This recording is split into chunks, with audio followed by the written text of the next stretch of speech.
Priyanka Chopra Jonas is definitely having a moment, and she's using that moment for good. We're happy to welcome the actress to Better Connecticut to talk about a new initiative she's behind called Skinclusion. Thank you so much for being with us. Thank you so much for having me, you guys. There's so much going on in your life, so I guess let's, but first of all, congratulations on your wedding. We've all so much. enjoyed watching the pictures and the everything.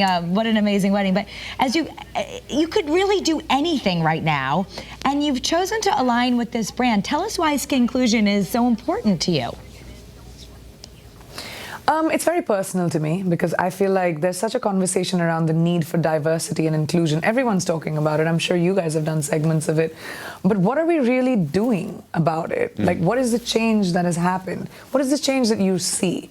How do we walk the talk? So when I aligned with this campaign with Obagi, what I loved about it is it's not just another company coming and talking about diversity. They've actually done something about it. And I'll tell you how. All the skin tones of the world have been reduced to 6 types. I'm at a 4 right now. And most beauty skincare products that you buy in the market have only done clinical research and testing on skin tones 1, 2, and 3. I'm not even considered. So all the products that I've spent on my entire life have never even clinically tested on my skin tone, which would react completely differently to the sun or to the environment than somebody else's would. So I love the fact that Obagi with this campaign is actually calling out the industry because they have done this for 30 years before diversity was even, you know, the check in the box that it has become right now. It is, they've actually walked the talk. They have done clinical research on all 6 skin types, and it is expensive. It is a lot more expensive than it would be to do it on just 3. But they've always borne the responsibility and celebrated the diversity. As a consumer of beauty products, I'm questioning the industry. I'm saying, why is my money not as important as yours? Why am I not being included in getting products that are actually catered to me? So this is by example of Obagi. We're talking about a really, really big conversation. We've become less and less inclusive as a society somehow. We're always creating these differences between ourselves, whether it's by gender, religion, ethnicity, color. And that's not the kind of world that you want to bring up your kids in. Look at the kind of violence that we read about all the time. You open up the newspapers, there's another shooting, another bombing, and that's it. And that sentiment is sort of percolating into society in a big way where we're wary of each other, we're wary of differences, instead of being curious and embracive. And I think we need to call that out about ourselves. Like, what are our biases? What do I think when I meet someone who's completely different, who I don't understand? And skinclusion.com, where this entire campaign lives, has these tests that you can do, which will help you figure out what your personal biases are, completely unconscious.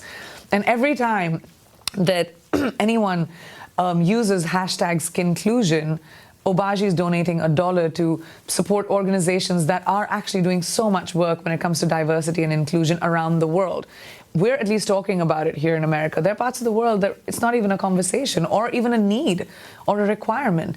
And I feel like we as society that has evolved into understanding that this is important, if we don't make the change tangibly, then no one will. And the world's just going to get more and more violent, I feel. This is my hypothesis. Priyanka, I know you came to, was the first time that you came to the United States back in the 10th grade when you went to school in Boston? And did you feel different at that point when you came? I was in 9th grade when I moved to Cedar Rapids first, and from there, Iowa, and from there I moved to Boston. And it's strange, when I was in Cedar Rapids in 9th grade, I didn't even think about the fact that I was different. I had a different accent. Of course, I spoke in Indian English. But it was never weird. Somehow, I don't know what happened when I went to Boston. I was made so aware of the fact that I was different, that Indian was just unfamiliar. I was called curry, I was called brownie, I was told to go back on the elephant I came on. Oh my God. You know, and I didn't, as a teenager, like it just affected my self-esteem in such a big way that I, went into a shell. And I started questioning who I am and why is different bad. And I went back to India, actually, because I felt so miserable about myself. And I really had to take time in my 20s to work on my self-esteem and becoming confident. And I'm a believer of the fact that confidence is not something you're born with. You teach yourself that. So whoever you want to be is up to you. Well, I love that. I love that. I mean, and you've done quite well, because not only have you been named most beautiful person by people, but most powerful person by Forbes. Yet you seem so normal. So. Yeah, I'm confident now. I'm all right. But I got to ask you, you have a cute little name for your cute new husband. You call him OMJ. Can you tell us a little bit about that? Why do you call him that? Because he's an old man, Jonas. He's an old soul. I mean, there was so much conversation about our age gap. I think the world was really affected by the fact that I was older than him.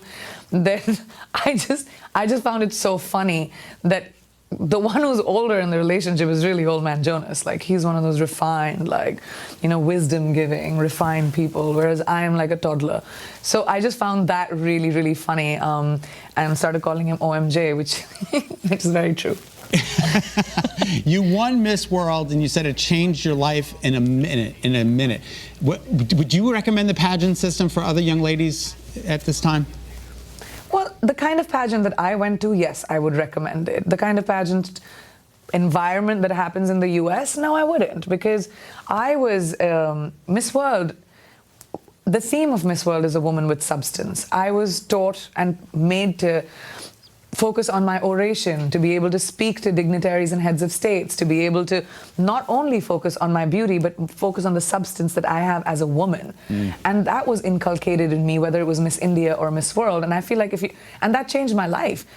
It made me extremely confident. It made me have the ability to stand in front of millions of people and, you know, have an opinion in a second or have a witty answer in a moment. So it made me super confident because that was the environment around the pageant that I went to. And I feel like if we can create that kind of environment around a pageant, that's a female's choice. Yeah. What you want to do, that is exactly what feminism stands for. Excellent. Your choices, your decisions, your life. Well, it doesn't mean that what you want to do is right or wrong. You just shouldn't be judged for it.